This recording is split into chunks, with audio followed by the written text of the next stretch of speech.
So, welcome to Technology and Your Health. This is Helen Barada from First Place for Health. I'm the Director of Development, and it is my pleasure to host our webinar today. And we have with us Arlene Pellicane, and her and I are just becoming new friends. Vicki and Lisa know her very well and really recommended that she would be great for our webinars. Arlene is a speaker and author of several books, including, listen to these titles, Parents Rising, 31 Days to a Happy Husband, and Calm, Cool, and Connected, 5 Digital Habits for a More Balanced Life. Now that sounds like something I'd like to read. She is also the co-author of Growing Up Social, Raising Relational Kids in a Screen-Driven World. Wow, doesn't that? That was with Dr. Gary Chapman. Arlene has been featured guest on the Today Show, Fox and Friends, Focus on the Family, Family Life Today, The 700 Club, Turning Point, and Dr. David Jeremiah. She writes for Proverbs 31, Girlfriends and God, and Mom Life Today. And now she can put First Place for Health on a resume. Isn't that awesome? Before coming a stay-at-home mom, Arlene worked as an associate producer for Turning Point Television with Dr. David Jeremiah. Arlene earned her BA from Biola University and her master's in journalism from Regent University. She lives in San Diego, I would say sunny San Diego most likely, and her husband James, and with her husband James and their 3 children.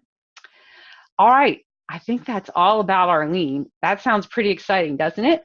So let me open in prayer, and I'm going to turn it over to Arlene. Lord Jesus, I thank you for this technology that allows us to stay connected all over the country, all over the world. Lord, be with us today as we learn and hear from you as we learn about technology and our health. Thank you, Lord Jesus.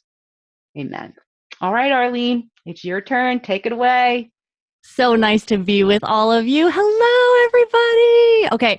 Is not Helen amazing? She is like the hostess with the mostest. So she makes you feel welcome, with 97 degrees in Texas. Mercy me. So anyways, it's so good to be with you all. And we are going to talk about technology and your health because this thing, yes, it can be used. You can put your favorite jam on here and you could be working out with First Place for Health. Like that can happen. But most of the time, having a phone, an iPad, a flat screen, a computer, a Chromebook, a laptop, all integrated in your life, that is not necessarily the healthiest way to live. So we have got to make some choices about our technology. And so I want you guys to take a deep breath because this is not to induce guilt or make you feel like, oh my goodness, as she's talking, does she know that I do that at the dinner table? Does she know that I check my phone 3 times a night? Does she know? It is okay. This is between you, God, your health. And I just want you to listen to this information with an open heart and an open mind and ask God, what is it that you want me to hear from this? Because technology, it is a game changer. So I'll show you just a picture of some of my books that I have written that Helen so graciously had mentioned a few of them. And so in this book, Calm, Cool, and Connected, which will be the subject of our talk today, in that book, I give habits of how you can use technology, but how you are not a slave to it. So you're using technology, not technology using you. And so we're going to dive into that Calm, Cool, and Connected book. But of course, if any other title looks interesting to you, that is an author's dream. So check it out, Arlene Pellicane. Well, remember when I grew up, like some of you, in the 80s. And when I was growing up in the 80s, the phone was attached to the wall, right, with a cord. And when someone called me and I was in high school, my mom could answer the phone, hello. And she could say, oh, Barbara? Oh, we love Barbara. Okay, yes, Arlene is home. She could hand that phone to me. And I would stretch that cord as far as I could and sit in a corner. But wherever I went in the house, my mom could hear everything I said, right? And when the phone rang, maybe you would go into sprint mode to try to get the phone because if you missed that phone that was on the wall and you said, hello, oh, they're not there. Then you'd know there was no call waiting. There was no no answer machine. You have no idea who this was. So that was then and this is now. And now is a whole lot different when it comes to technology. Back then you could get a little exercise with your phone because you had to jog to your phone to get it before the person hung up and you're in the other part of the house. But today, there's no sweat. when you pick up your phone because it is 2 inches away from you. So I have a picture of my youngest, Lucy, and I'm going to show it to you now. So when Lucy was born, God has such a sense of humor, and God just gave her a lot of hair. So you can see Lucy, and she is follically endowed. Okay. She's just got a lot of hair. And wherever Lucy went, people would smile and laugh because she brought so much joy. But Lucy, who is now almost 10, she was born into a completely different world than the world that many of us grew up in, the world of technology. And this is a big game changer for our physical health, a big game changer for emotional health, spiritual health, all those things. Because if we're not careful, our children, our grandchildren, and us too, we are prime candidates for being addicted to this little guy, to being addicted to the telephone. And so our kids, our grandkids, they were born into this time where the phone always was. And it is a different game. So we want to talk about this because you know what? This can be like, do you remember when you had a baby? Like maybe for some of you, you have a baby and you're like, oh, that baby Lucy would be friends with my baby, you know.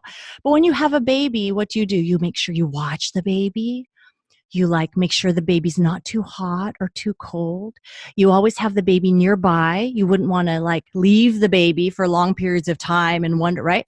And this sounds like what? Like our phones. You know, we got to leave the baby where we can see it. And every few seconds we like, look at the baby. Let's just make sure the baby's okay, right? Some of us dress the baby.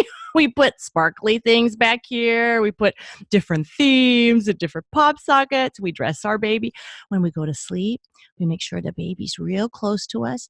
And we always want to make sure that the baby is powered, just like we would feed our little baby. We make sure that this baby's got juice all day long. And you know what?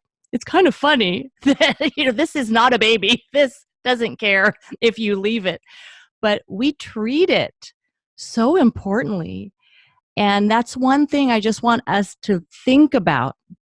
Am I okay if my baby, my phone, is far away from me? Can I take a walk? Can I go exercise without having my baby in my pocket?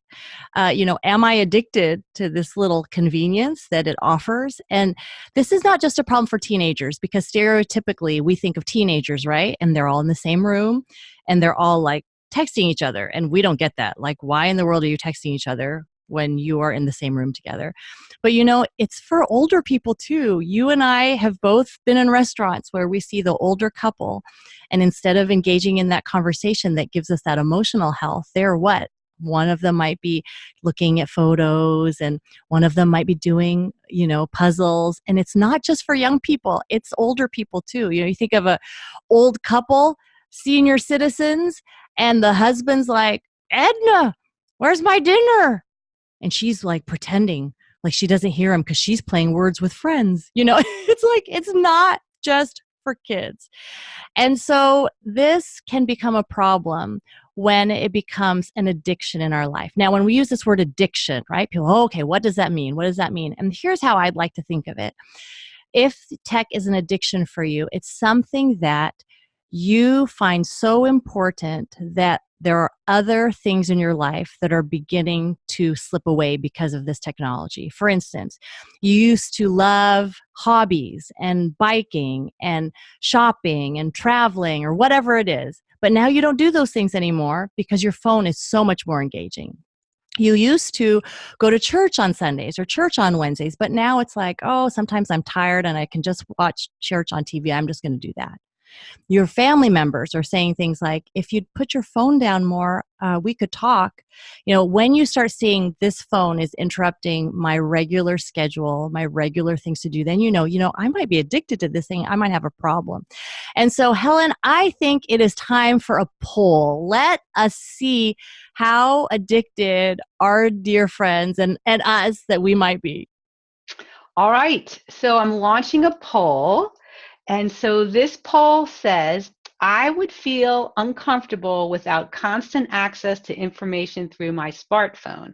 And you have two choices, agree or disagree. So you pick whichever one is you would pick.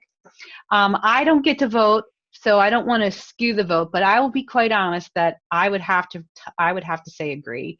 And my husband would he would shame me if I were to tell you that disagree, because that would not be the truth. They keep us honest. I'm just saying, to be honest. So, all right, 71% of you have voted. It's only a yes or no, agree or disagree answer. So it seems like everybody could vote if they really wanted to.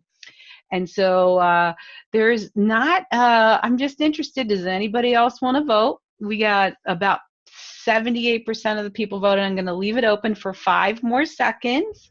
5, 4, 3, 2, 1. All right, you had to pick. Here we go. I'm going to share the results so you can see. Oh, look at this.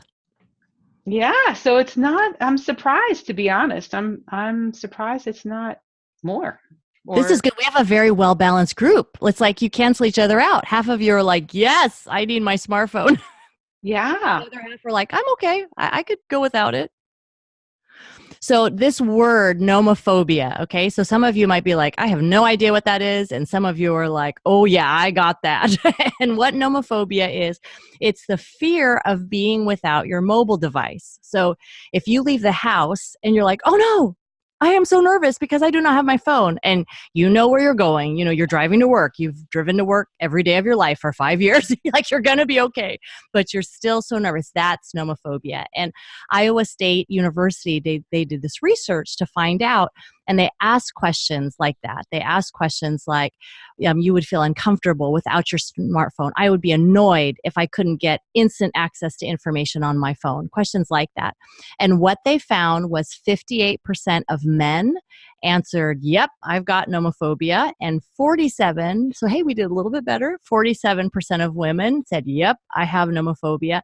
Comparing not having your phone to kind of that feeling you have before a root canal, or maybe before a really hard workout, I don't know, or wedding day jitters, just that nervous feeling that's how they felt.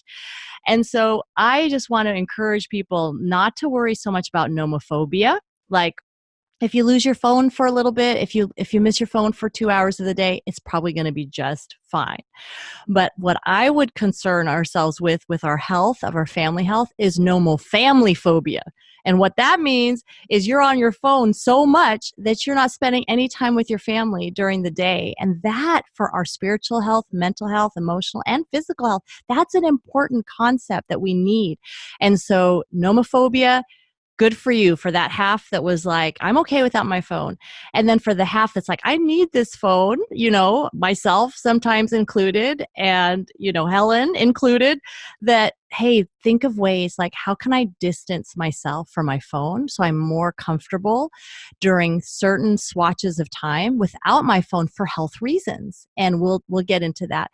But another question I just want to ask, just between us, not a poll, but just a question. It's the idea that many people, so in your mind, answer this. I would feel anxious without my phone because I would feel weird and I wouldn't know what to do. And I think a lot of people feel strange because when you're waiting for fast food, or you're waiting at Starbucks, or you're in a bank line, or wherever you are, if you don't have your phone to like start doing things with, right? Checking your social media, checking your email, you feel awkward. I've seen this before church service starts, right? That maybe in the past, before technology, that spiritual health component, people were meeting each other and chatting with each other. But I see a lot of times we're sitting in our aisles or our pews or our seats, and before the service starts, we're just checking our phone, right? And there's nothing wrong with checking, because you never know. Maybe you're trying to meet somebody, like, and you're telling them, like, I'm in row 5. Like, that's great. But that time where you feel like, I don't know what to do. I guess I'll check my phone. And that's, I think, a danger sign of, wait a minute, I should be okay with my own thoughts. I should be okay to just sit here for a few seconds without having to have my phone. So, nomophobia, the fear without being on your phone. So you might feel like a little like, okay, yeah, I feel that. I understand that. But here's what you need to know. This phone is not neutral. It's not like the chalkboard of yesteryear. When kids went to school, or when you went to school, let's say, your grandma went to school and wrote on a chalkboard, and the teacher collected the chalkboards at the end of the day. No kids were like, give me my chalkboard. Like, I cannot exist without my chalkboard. Like, no one did that, right? Laura Ingalls was very happy without her chalkboard. But take an iPad away, a phone away from a child, say, okay, video game's over. Okay. Or maybe a 39-year-old husband, video games are over, whoever. You take that away. There is a different response, right? Than that chalkboard. This device is not neutral. It's not a clean slate. Yes, it can be used for great things. Yes, it can be used for evil things, but you need to understand that it is designed to be addictive. It didn't start out that way. I think when they started the iPhone, they just wanted someone to be able to carry around an iPod for music and a phone, and they thought that was a pain to carry two objects, right? An iPod and a phone. So they invented like, hey, we'll put it all together. They really, at the inception of this, didn't think that this is going to become this device that you're going to center your whole life around. But as time went on, they saw, wow, there's really a market in getting people's attention. So Tristan Harris and many Google insiders who have now talked about what's happening is he'll say, there are 1,000 people on the other side of the screen making this experience as addictive as possible. So you need to know the brain scientists, they're figuring out, what rewards can we stimulate in the brain so they keep coming back? The psychologists, how can we make people not feel alone and make them feel like they have to come here in order to be caught up? They're thinking all of these things. So it is not a fair fight. So you need to realize that it's not you. If you feel like, why do I keep touching this phone so much? It is not you. It is programmed to keep you coming back for more, just like a slot machine. It is just like that, to keep you coming back for more. So I just want to point out two things quickly about the phone and how it impacts our health. The phone, there are no stopping points. When you go through social media, it's not like you go through and then you're like, oh, look, it ended. I'm done. It doesn't exist. Can you imagine a workout that never ended? That you were like, okay, I'm with First Place for Health, and boy, it's been 30 minutes, 40 minutes, 50 minutes, an hour and a half. Like, when does this thing stop? Okay. In life, there are normally stopping points to things. Stopping point. You get kicked out of the restaurant after a long time. It used to be when you watch television, your show was over and you didn't get to watch another one till a whole week later. It might have even said the words "to be continued," right? But that's not how technology is. There is no stopping point. So there's no cue that tells you, get off your social media. Netflix, right? It used to be that you'd have to choose the next episode, click on it. But then they got real smart and they introduced post-play where, wow, the next episode just starts loading up. So now you have to make effort to stop it. And most of us are like, oh, I'm curious, like, what's going to happen? I'll just watch for a minute. And you know what happens? A minute turns into another episode, and then, oh, they do that trick again. We fall for it again. And so you have to realize with technology, there are no stopping points. And so you have to provide that stopping point, or maybe have accountability, or you're that accountability for a family member, but you've got to have that. And then the second reason why technology is so overwhelmingly addictive is because it gives you rewards. When you're on social media, you're like, oh, I got 3 likes. And it's unpredictable. We love that. It's not like every day you get 2 likes. It's like, oh, some days you get 0. Oh, wow, today I got 37. Amazing, right? It's unpredictable. And when you do the right thing in your health, like, wow, you ate broccoli for dinner and just like boneless, tasteless chicken. Fireworks do not go off in the sky, right? There are no rewards for that. It's like, oh, you get 1 point for broccoli and 2 points for carrots and 5 points for Brussels sprouts. I mean, there's no system like this. And so in real life, when you are making real goals, real health goals, real gains, usually the sky around you doesn't turn purple and like have sparkly things all over, right? But when you're online, if you're playing a game and you do something, it's like, woo, you get rewarded. If you're checking your email, woo, look what's on sale now. Woo, news from a friend. Like, there are these rewards. And so you have to understand technology is baiting us with no stopping points and unpredictable rewards. And that's why we've got to have a plan. So I want to show you a member in our family who has no problem with technology, and it is our furry friend, Winston. So this guy he's almost 4, and he has no problems with technology. So here's Winston, and I set him up. I did. He's the only one who doesn't need to read it, right? Dogs, what? They like exercise and have fun and sleep and eat and enjoy people's company, right? And so this is great.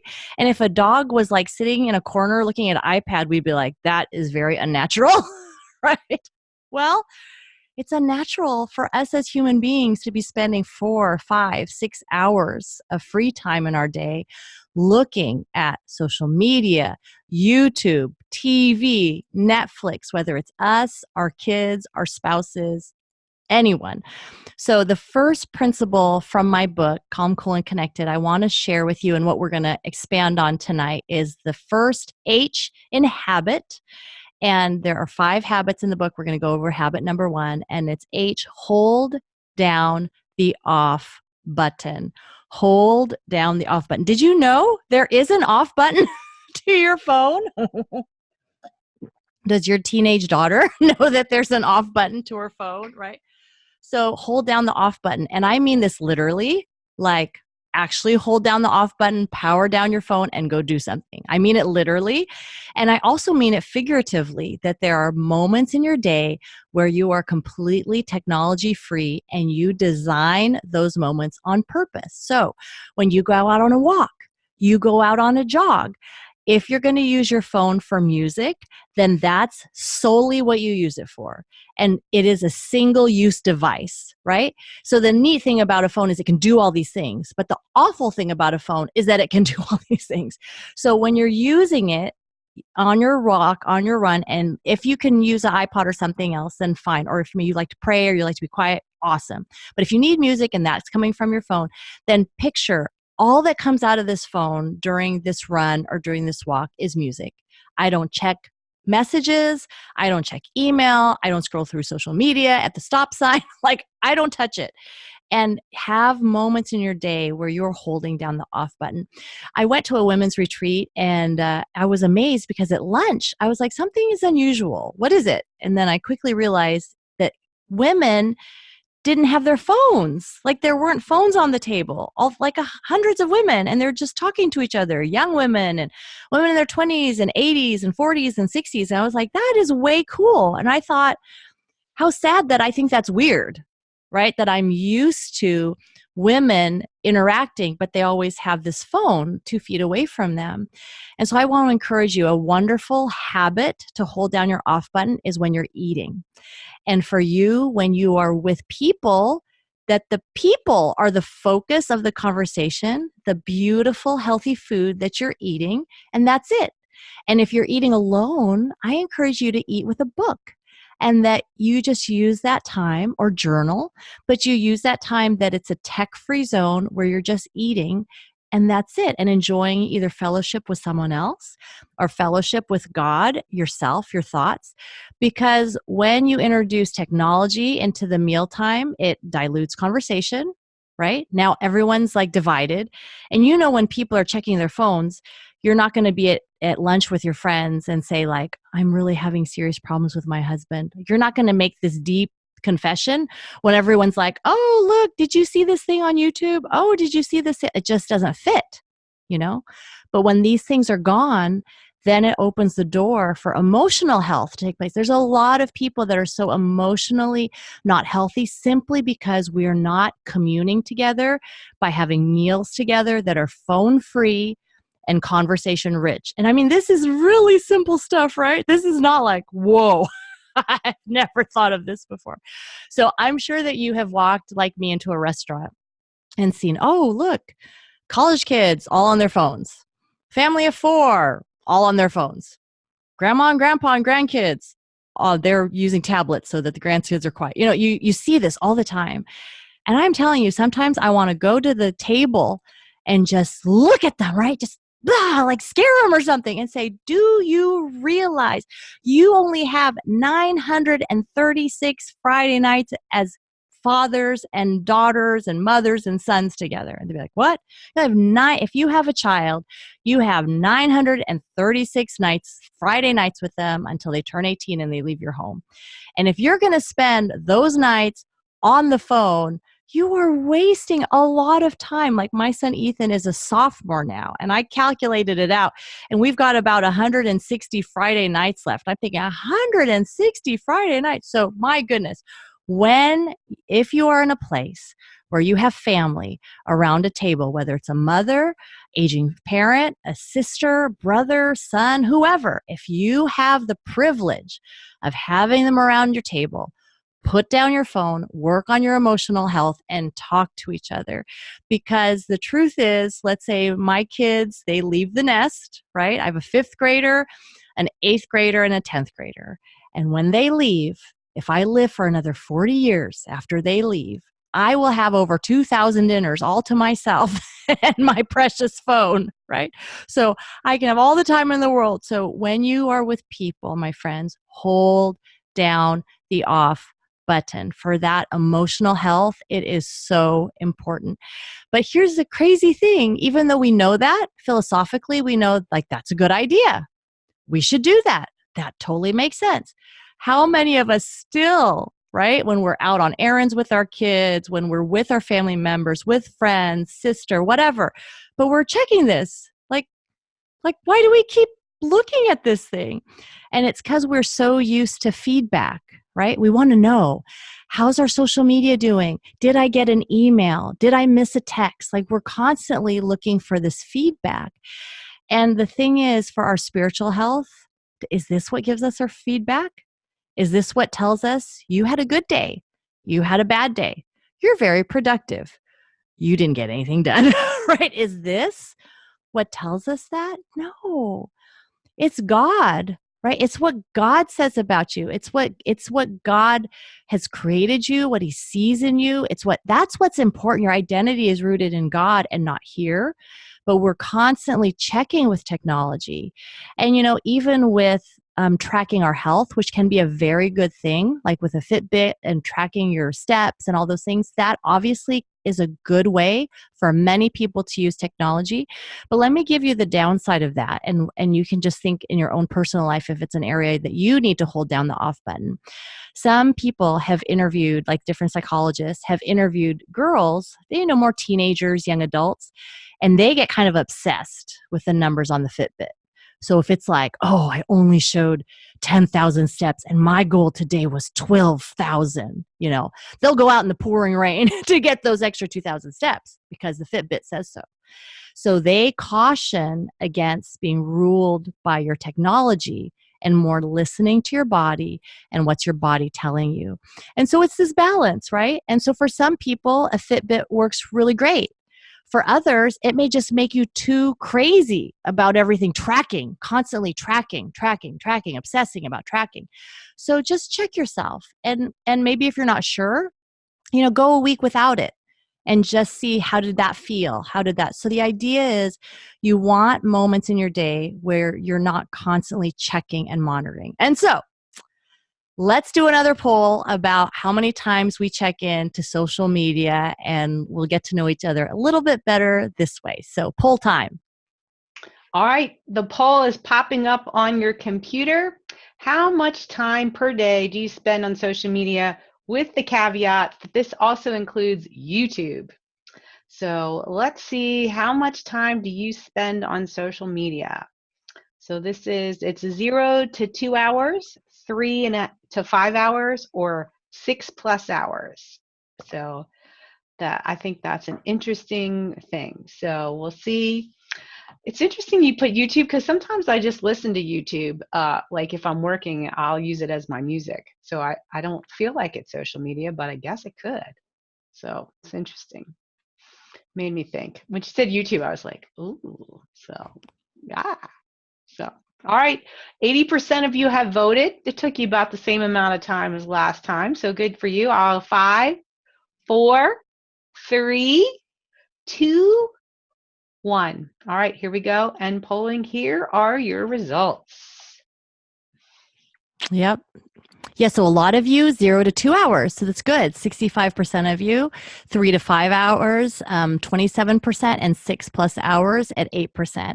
And the average person, they say, spends 2 hours a day on social media. And so that's, on that low scale in terms of this comparison. But I just want to throw out, let's say we're spending 2 hours a day on social media, YouTube, things that are not necessarily essential for our work.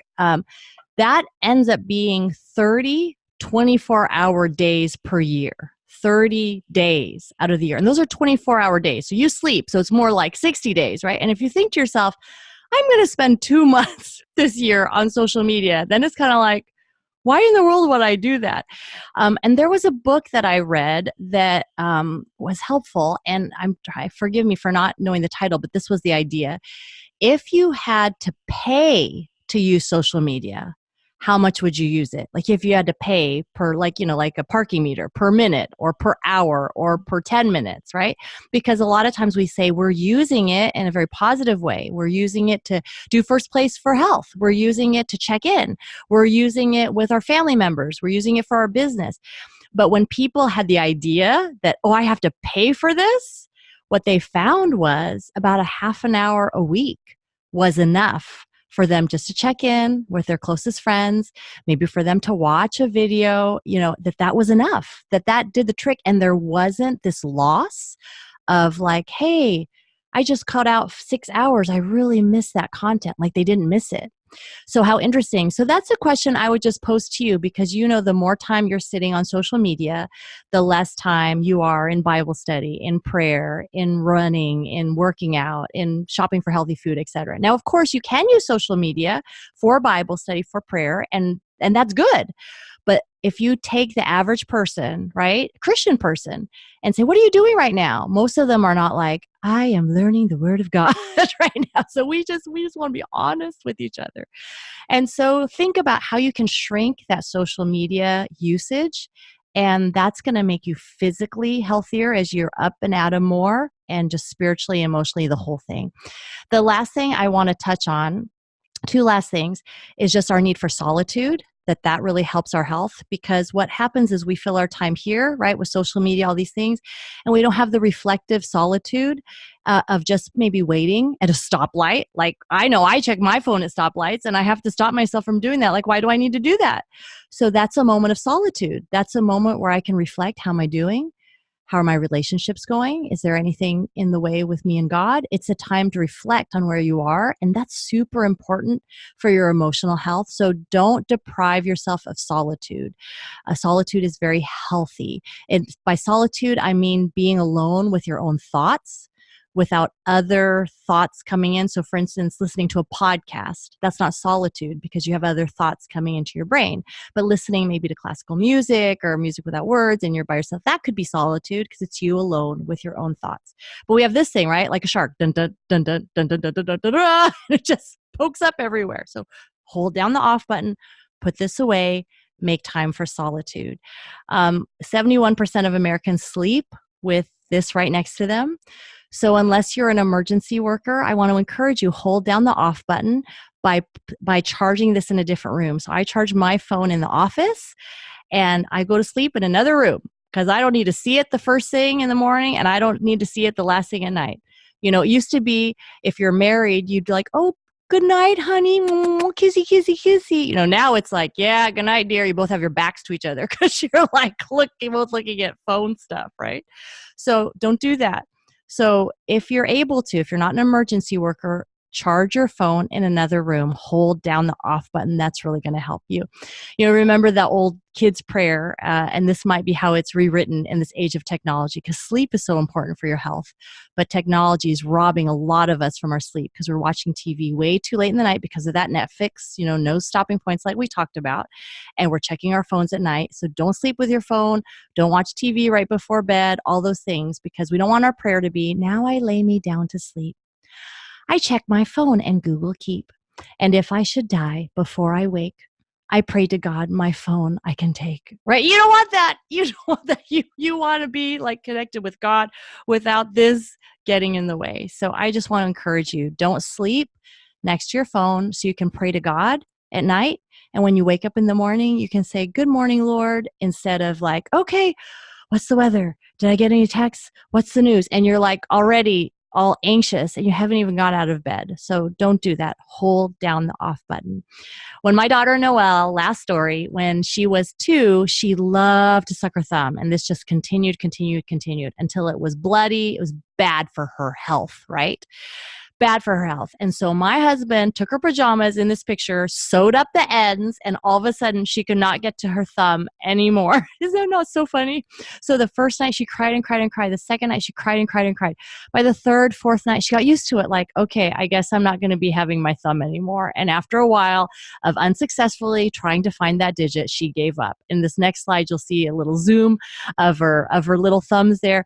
And you know what? Some of us, we might try unsuccessfully to curb our phone use. And we might find, like Noelle getting to her thumb, it's like, I don't care what you do, I'm going to get to my phone. So you may need a little intervention. You may have to ask your family members and friends after today's conversation, "Hey, you know what? Do I use my phone too much? Do you feel like you're second fiddle to my phone?" And if they say yes, then you might say, "You know what? Will you help me? I'm going to charge my phone in another room. And if I don't do that, I'm going to owe you a Starbucks by the end of the week." Or no, not Starbucks. Well, you can get healthy things at Starbucks. "I'm going to owe you like a fruit basket by the end of the week." Okay. But you might want to ask people to help you, because sometimes we're so used to having our phone right here that we literally need someone to sew up our fingers right here so we can't get to it. So do not be afraid to ask for help if you feel like technology is getting in the way of your physical health, emotional health, spiritual health. Do not be afraid to do that. So I've got some books to help you, and you'll see these resources. If you have children and you're wondering, how can I get my children to stop staring constantly at those screens? And there's so many battles around the iPad and video games and YouTube, then you need to get Growing Up Social. And we're actually, I'll give you secret news, we're actually in the process of revising this book. So this is definitely a good book. So I would still say yes, yes. But we are in the process of revising this because this was written in 2014 and we're adding new statistics and all sorts of things. So I'll keep you posted on that. So that's in the future. And then if we are the ones as adults with the problem, then Calm, Cool, and Connected, that is your book. Then you can delve into the other habits that I wasn't able to cover. So the one we covered tonight was hold down the off button. And lastly, I just want to show you a picture of my family and let you know I have a high schooler, junior higher, elementary school child. They ride their bikes to school. They do not own phones, not even the high schooler. We do have computers at home and iMacs and Chromebooks, and they use them for school, but things are with a purpose. And it's really important for a healthy, balanced life to tell your technology what it's there to do and to figure out how you can use it, most importantly, and then put it on the shelf all the rest of the time. So, my friends, technology is part of your life. It does not have to be all of your life. Hold down the off button and you can ask yourself those nomophobia questions like, would I be okay without my phone? And you could try a digital fast for the weekend or for one day to kind of test that. But that's what I want to share with you, and we'll open it up for questions. All right, everybody, we have one question. And before I ask it, though, I did want to say I support you, Arlene, in your, we at my house, my kids are 33 and 29. And we had our one desktop computer in our living room. We made our living room the place where, so they had to be out in the open while they were using the computer. They didn't have their own laptop until they went to college. And my children were very sure that they were being abused by some. Right. This is wrong. Because everybody had, we didn't have a TV in their room. We were saying, you don't need a TV in your room. You know, they listened to books on tape. That was the technology that they listened to. And my 29-year-old still to this day goes to sleep listening to classic books that he hears on Audible and stuff. He listens to Moby Dick and all kinds of classic stuff. It's very cool. But it's interesting. He still doesn't like watch TV in his room. He listens to books on tape, so that's cool. But anyway, I just wanted to say I love that. I was that mom too. That was like, you don't need that. It's not necessary. Yep. So true. It's so basic, right? Get a good night's sleep. And a lot of it is just getting that technology out of the bedroom so that you can. Yeah, mostly mine was to just to protect my kids from the stuff that's on the internet and stuff that I didn't want them to have access to unless I Mhm. was aware. So, okay. So, one question was about using your phone for discipleship, for Bible study, for is Yep. there is there any suggestions that you have for using their phone for their Bible or something like Yeah. Yeah. So great question. And I think the phone serves as a supplement and it can be a tool. But I think that there is something about sitting with paper, like a physical Bible and a physical piece of paper, that has another calmer, more thoughtful, just by the tools that you're using. So I would just encourage you, maybe even try an experiment, like to like one week use your phone as you've been normally using it, and then another week, instead of doing your Bible reading on your phone, have a small Bible, or whatever. What you understand, because I know the phone, you like it because it's portable, because then it's with you all the time. So, but I'm sure you can find a Bible too that would be on the go and would be fine. And so in lieu of the phone, use the Bible, real Bible, instead. And what tends to happen is, and believe me, I am a Bible like wannabe scholar. So believe me when I say I'm not like cracked I don't have all these like books all around me as I'm reading my Bible, but I do like having my physical Bible with me. And I do like having a accompanying Bible study to go with it to help me kind of answer questions about what I'm reading. Here's what happens. If you're on physical paper, a lot of times you will then read, there might be comments or notes like, oh, here's a cross reference of another verse in another part of the Bible that addresses this same thing. And then you might turn to it and read about it. And then you might write and have a thought. But when you're on your phone, you're just basically in and out. You're not thinking like, oh, look, this has a cross reference. Let me check it out. It's just not the way the medium is. You're just there and you want to get through it and you want to get on to the next thing. And so I would just encourage that it can be a supplement to your life. I mean, if you're going to take out your phone, like look at the Bible, that's a good thing to look at, but not to let it replace your Bible reading. And if you're doing discipleship with someone, again, like if you're physically together when you're doing the discipleship, then I think using the phone as least as possible is ideal, because then you're looking at each other and you're looking at the Bible, talking to each other. But obviously, if it's a distance thing and your phone is the way that you're using, then that's great. Like how awesome that you can be in a different part of the country and be talking about these things. So that's a good thing. That's so cool. I had a question. We don't have any questions yet, but we'll take them. But one of the questions I have when I go away on vacation, that's really been the only time that I will like tell people I'm unplugging. I'm not going to be online. A lot of times if we go out of the country, it's just because, I don't want to pay the money. And it's always good, and people are always surprised I can, but I don't seem to have any problem when I'm on vacation completely out of my element doing something different. It's the day to day, I think, that we think we have to have it. So I like the idea of, I do a nightly fast, meaning like I don't eat after 7:30 at night, just as a Mhm. healthy thing. And so while you were talking, I was thinking, okay, Lord, where am I supposed to turn my phone off? At what point in time in the day should I turn off my phone? Oh, like I can't even like remember I was in that 50%. But I realize that's a good thing, is like, when do I turn off my phone? And do I have to go back out and buy a new alarm clock? Because that's the first thing. I had an excuse right away.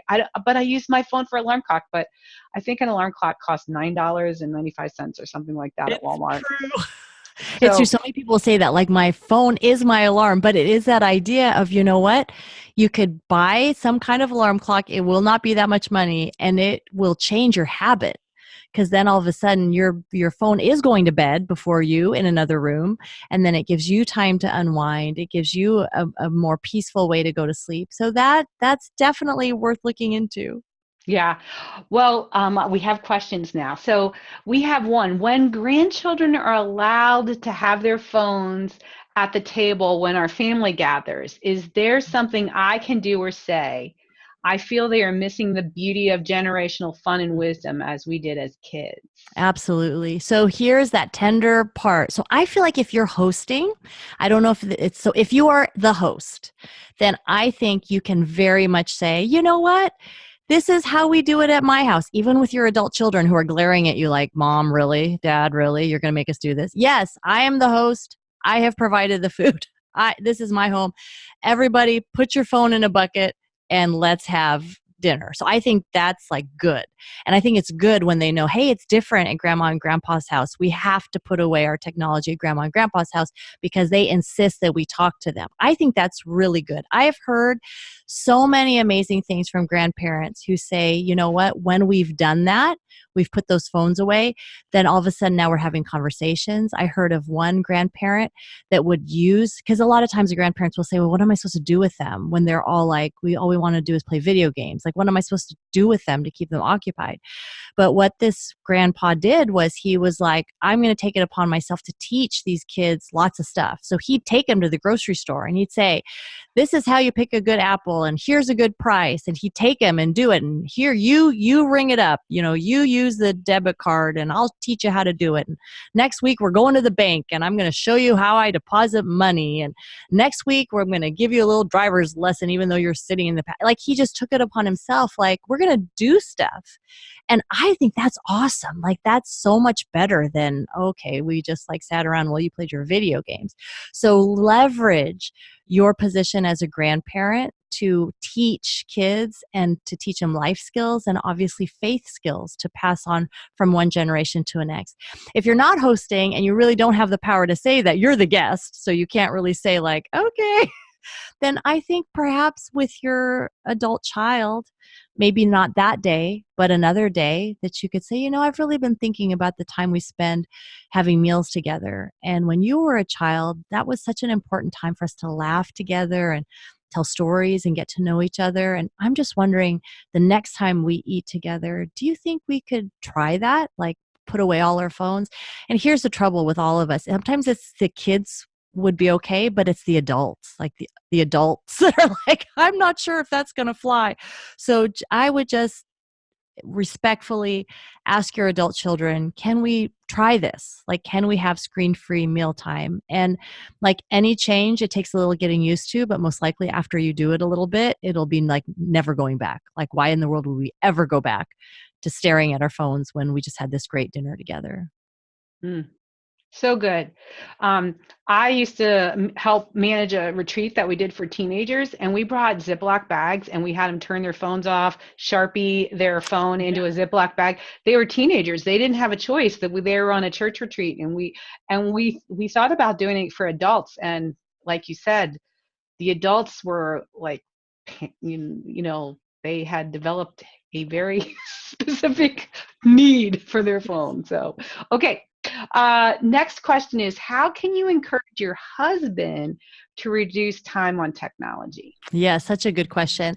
So I think husbands respond to statistics and studies and research. So if it's the kind of thing where you say, honey, did you know, well, this is kind of funny, but this would be an example. Okay.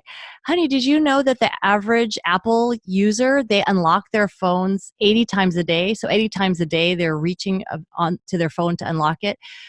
What would happen in our marriage if I like reached out to you like 10 times a day to try to kiss you or whatever, like it just kind of gives that aha moment, hopefully to your husband of, my goodness, like we use these phones so much and then we connect so little.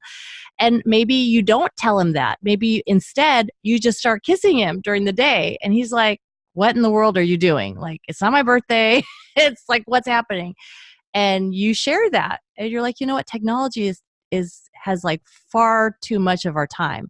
And we have better uses for our time. And I tell you what, if your husband's love language is touch, he's going to be like, hey, I'm on this like anti-technology bandwagon. So what I'm trying to say is make it as attractive as possible to your spouse. If your spouse is like, feels like a little kid, like, how come you're always on your phone? And why don't you get on your phone? And you're always doing sports and news. Like, they're most likely not going to respond very well to that. But if they are nudged to do something fun and positive in the other direction, and they can come to that realization themselves. If you come across an article, let's say, that talks about screen time and different things, and you just pass that along to them, and you say, hey, I was just read this in the Wall Street Journal the other day and was just curious, what were your thoughts about it? Like, they might do that. So just, your husband, like what would engage him. And of course, for you to say, honey, because most of our husbands are good and decent men, and they want to please us. Like, they're not trying to make us upset, right? So if you say, honey, it would mean a lot to me if at night we could, turn off the technology at 9 p.m. and we could talk to each other, and I'll rub your back and we'll talk, whatever. Like, let your husband know it would mean a lot to me if we spent more time together, and he may respond to that. Thank you, Arlene. You were awesome and wonderful. We really appreciate it. It was so much fun to be with all of you. So go get a good night's sleep and put your little phone baby to bed. And it was great to meet all of you.